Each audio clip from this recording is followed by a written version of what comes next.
राधे राधे दोस्तों, आप सबके बीच में लेकर आई एक बहुत पुराना लगन गीत लड़का का। तो आप लोग जरूर सुनेगा, शायद अभी सुने भी नहीं होंगे, बहुत पुराना है दोस्तों। तो आप लोग का ये मेरा गीत का जैसा भी लगे कमेंट में ज़रूर बताइएगा, और कौन कौन जानते हैं वो भी आप लोग बताइएगा कि हाँ हम जानते हैं।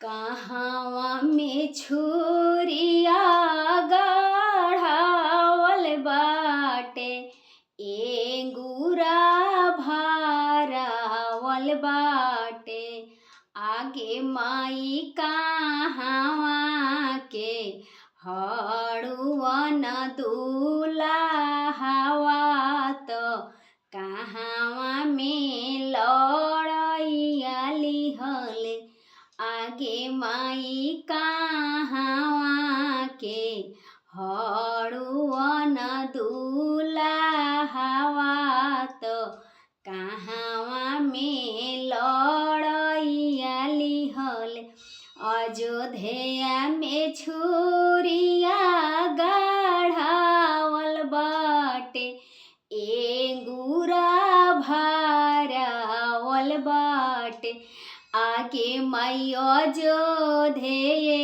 के हड़ुवन दूल्हावा, जनकपुर में लड़ैया लिहले, जनकपुर में लड़ैया लिहले, आगे माई अयोध्या के हड़ुवन दूल्हावा, तो जनकपुर में लड़ैया लिहले, जनकपुर में लड़ैया लिहले।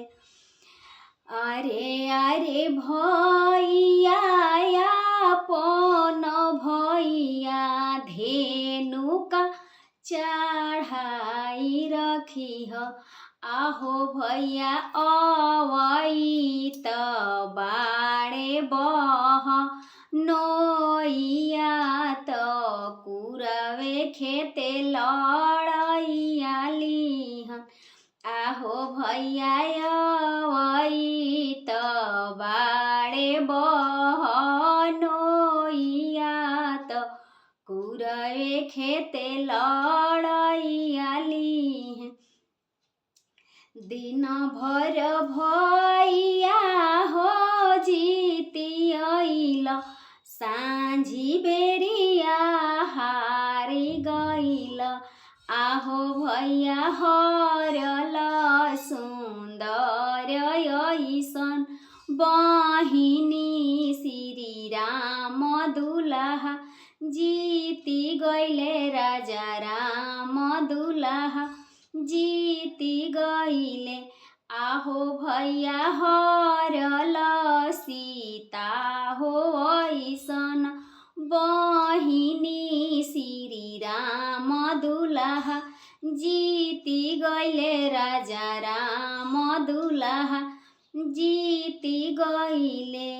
अरे अरे भैया अपन भैया मोती तोहार मारी गइले, अरे अरे भैया हमार भैया मोती तोहार भूली गइले, आहो भैया हरत आहो भैया गैया रे भैसिया बलु हरित, काहे के बहिनी हारी गइल, काहे रे बहिनी हारी गइल, आहो भैया हरत बलु जांघ के तीरियावा, बहिनिया कैसे हारी गइल, बहिनिया